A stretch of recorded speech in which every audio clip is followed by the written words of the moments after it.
Hello chess friends and welcome to Yazarov Chess channel and welcome back to the Tata Steel Masters in 2023. So we're now in the second round of this beautiful chess event and we're starting now the day with an epic, with an immortal sharp tactical gameplay by Anish Giri versus Gukesh. I don't want to reveal you the result because the game itself was so spectacular with so many dirty attacking ideas. Be prepared. This was simply sick, brutal chess from another dimension. Let's check out now the game. The game finished a couple of minutes ago. Really wild stuff. What happened? So let's check out now the game. D4 was Anish Giri's first move. Knight to F6 was played by Gukesh. We have now the move C4, and after move E6, we have the counter Nimzo or an anti-Nimzo Indian setup here by Anish. He's not allowing this annoying pinning idea after knight to C3. Probably bishop to b4 would be then black continuation. So d5, the game transposes into the queen's gambit decline. We have now the three knights variation with knight to c3, and after bishop to b4 we have now this very aggressive Ragozin defense here by Gukesh. So one of the main ideas I think that you can do from White's perspective is to maybe release the pressure in the center, playing c takes d5, or you can play this idea like Anish did, counter pinning. Also I think queen to a4 is very interesting. So many of these ideas are working for White. In the continuation, as we said, bishop to g5 was Anish Giri's continuation. So after move bishop to g5, we have now the move h6, but now Anish plays again a beautiful choice, bishop to f6, and after queen to f6, you may think this is wrong what White is doing because White is giving up the bishop pair in an early stage of the game, but actually there are many things that we can use as a compensation for the lost bishop against the knight, because first of all what we gained when you pick up the knight on f6 is a little bit weakened pawn structure. The pawn structure is already weakened. You have several problems on light square, so that's I think one of the main issues. The second issue that you have from Black's perspective is that the queen is endangered, so the queen will not stay there forever. The queen has to find new squares because many times the queen gets endangered by some knight activities and similar stuff. Also what Black has as a problem is of course the lack of development of the light square bishop. The light square bishop is paralyzed by its own pawn structure, so this bishop pair is not so powerful in the beginning. And also what we have to notice, this pin by the bishop against the knight, it's not so powerful anymore because usually when you have this pin, then also the knight is coming into the game maybe with some ideas of knight to e4, and also the queen is many times coming to a5. So with one simple move you prevented many of these ideas and you are continuing. Of course you don't have anymore the bishop pair, but I think the compensation that you get is pretty fine here from White's perspective. So in the continuation we have now e3 by Anish, and you see now Black's light square bishop is not so powerful, so that's why here after kingside castling and rook to c1 you have to play this particular line. D takes c4 is the correct choice. If you play for instance b6 here, if you try maybe to develop the light square bishop immediately, then you could risk this particular line, and then the game I think it's not so pleasant anymore for Black, because after e takes d5, okay, you could get your bishop somehow into the game, maybe you could include it somehow.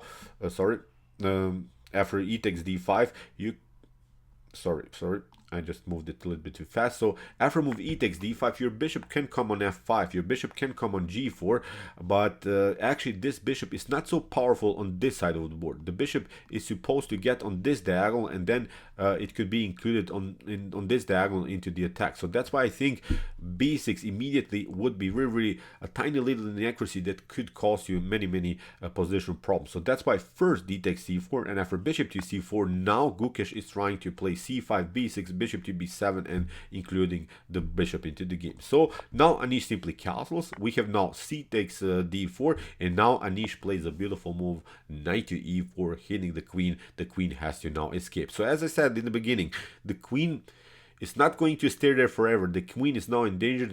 Here Gukesh retreated to e7, and now Anish played a3, kicking away the bishop to a5, and now the first really interesting choice here by Anish, he played e takes d4. And okay, you're leaving an isolated pawn, it's risky. Usually you don't want to have isolated pawns because they're long-term weaknesses. If you pick up the pawn with the queen, then I think the knight is coming with the tempo into the game. Then you can maybe play queen to c5. This line is also popular around these days. After queen to c5, knight to c5 is coming into the game, probably b4. Okay, we can agree. White has here much better activity. The knights are very powerful here. They're dancing in the center of the board. The rook activity is of course much faster here by white, so white should be slightly better, but playing without the queens is not so good in dynamic positions when you are on the attacking side. When you trade off the queens, the attack is splashed. So that's why here e takes d4 was played by Anish. He left himself now an isolated pawn, but notice, as I said also in the beginning, when we got the knight for the bishop, when we traded off our bishop for the knight, then we can notice that black has now a lack of defenders in front of the king. So the knight is not on f6 anymore, and the knight is many times, when it is on f6, is controlling the weak h7 square. So now, slowly but surely, I kind of feel here that Anish Giri is building really wild attack. Look at this. The knights are very active. The bishop on c4 is very active. Rook on c1 is very active. The queen could come into the game very easily. Also can be included into the attack. So suddenly 4 or 5 pieces are already dancing against black's king here. So black has now, as I said, the lack of defender. So now Gukesh has to play really correct moves in order to play this beautiful attacking formation of Anish Giri. So here, rook to d8. Perfectly fine. First good idea here by Gukesh. He plays against the isolated pawn. He's not allowing some ideas of d5, because when you have the isolated pawn, you want to advance it. So far, Gukesh is not allowing this scenario. We have rook to c2.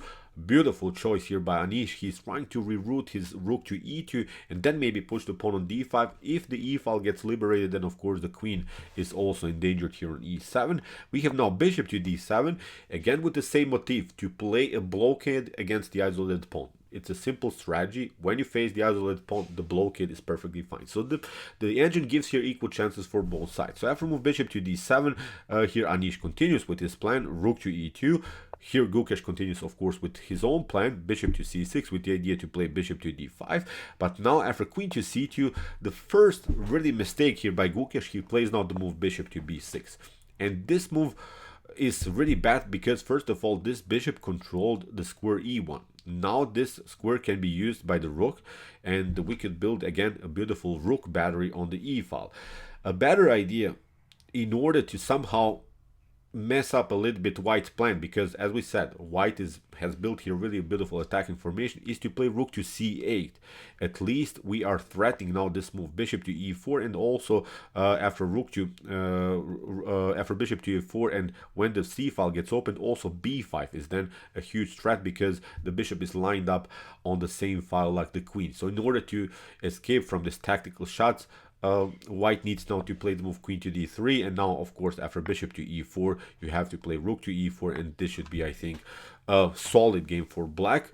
Although there is always this tension around the square e6, but maybe we can include further pieces into the attack. At least we can get the knight here on d7, then the knight on f6, and maybe again play this blockade idea with knight to d5. This was the way to go.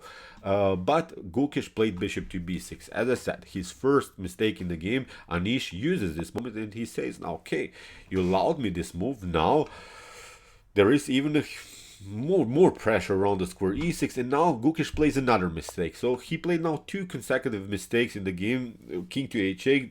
You have to play now on this blockade idea. You have to use now this moment in order to simplify the game. Still, because you didn't play rook to c8 in the first place, still white has a beautiful attack after bishop to d5, after something like rook to d5, knight to c3 is very dangerous, and here after rook to d8 or rook to d6, then d5 is also very dangerous. So it is defendable. Knight to d7, you probably not lose the pawn immediately, but it's really unpleasant to face this rook battery on the e file when the queen is lined up like this. So this attack should be probably here a better continuation for white. So that was all possible because Gukesh played this bishop to b6 move in the first place, but now he played even a worse move. He played king to h8. From this point on, the game becomes now a one-way ticket. Here Anish pulled off one of his most immortal attacks probably in his life. He pulled off now sort of a Mikhail Tal brilliancy here. Here Anish played an immortal knight to g5, and he's threatening checkmate immediately. So if you play something like g6, this isn't possible because look at this one. Look at this. Rook to e6. Really, really wild stuff. After f takes e6, look at this. This other rook is coming into the game. The queen gets attacked. If you get the queen to g7 somehow, look at this. Rook to g6. Again, always with this threat. Rook to g8. Maybe there are even some checkmate threats on h7. Rook to h6 is also an opportunity. So this is really, really wild. So it's simply a lost game here already for black. So that's why after move knight to g5 here, Gukesh took the knight after knight to g5, but now again the same motif. Rook takes e6 after f takes e6. Rook takes e6 again, and look at this. So many light square problems in front of the king. So basically the game is almost over here for black.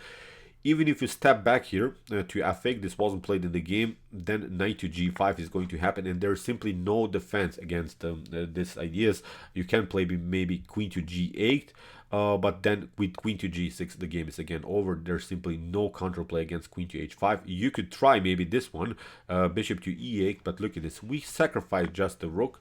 Again for the bishop.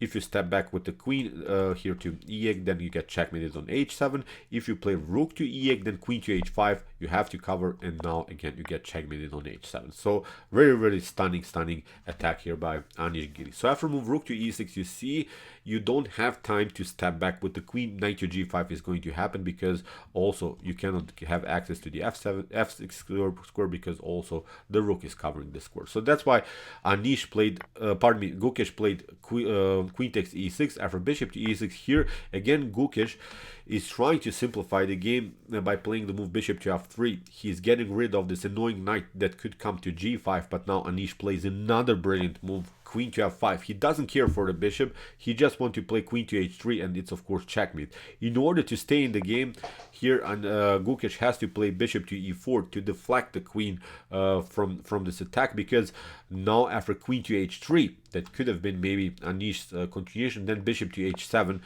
is solving the game, but just for a while. Still, this is probably winning again for white, because after bishop to f5 you have to play g6. Look at this, bishop to g6. You have to now use the rook into the attack, into the defense, but now after bishop to h7, rook takes h7. Now queen to c8 is going to happen. Now you have to play king to g7, and after queen to b7 you're losing the rook, and this should be again probably a much better continuation here for white. White is probably again winning the game, especially because of this pawns here. Also this this pass from the d file. This should be again a winning continuation. But after bishop to e4, Anish didn't play this move queen to h3. He played even a better move, bishop to queen takes the bishop on e4. Now Gukesh plays rook to d4, and this was again maybe a tiny little inaccurate move here, but basically black is lost, I think, anyway. Even if you play rook to e8, look at this, of course queen to h4 is not a possibility immediately, but still with h4 this is opening simply the h file. You have to now include more defenders into the game. After h takes g5 you have to now sacrifice the rook for the bishop, and after queen to e6 we would reach actually a similar position like the previous one, when the queen is taking the pawn on b7 and still the rook is there, two minor pieces are there, but still we have this passer on the d file, and still we have this 3 versus 1 pawn majority on the king side. So this was the only way maybe here for Gukesh to make something happen. Maybe with knight to f8 he can regroup somehow, but still this is devastating. This is probably completely winning here for white. So that's why here, as we said, after queen to e4, rook to d4 was played, but now with queen to f3, a beautiful tactic again by Anish. He's covering the d1 square, is not allowing checkmate, but also he's threatening again the checkmate on h3. So that's why Gukesh has to play now the move g4. Anish plays a simple check, and after bishop to f5, king to h6, and bishop to c2. In this position, actually, Gukesh resigned. There's simply no good move anymore. If you move the knight, you losing the rook, of course. There's always this idea, queen to f5 with the checkmate, queen to h8 is possible, then queen to g7. So basically every move for white is working. The light square problems caused here Gukesh the game. Really wild, incredible attack by Anish Giri. Brilliant performance. Probably this will be called the Anish Giri Immortal. So great game. I'm really glad. I have to say it. I don't want to disrespect Gukesh or something, but I'm really glad that Anish won this game like this, because sometimes I think Anish has been criticized too much too many times for playing maybe too passively, for playing maybe two positional games. Now Anish showed here that he can play like Tal, that he played here really in a beautiful, sharp, tactical way. Incredible performance. Congratulations. This was again, in my opinion, simply the best game so far of the Tata Steel Chess event in 2023. So, okay, I hope that you enjoyed this game. I really enjoyed it a lot. If you want to see some other games that we have covered before, please check out also the two previous games. One brilliancy by Ding Liren and also one brilliant game by Nodirbek Abdusattorov. So far, it has been, I think, a great tournament without so many draws, many great winning games. So, brilliant chess event. It was brilliant chess event. It will be for sure. So, okay, see you soon with some more videos, and what to say. Chess is the best, of course.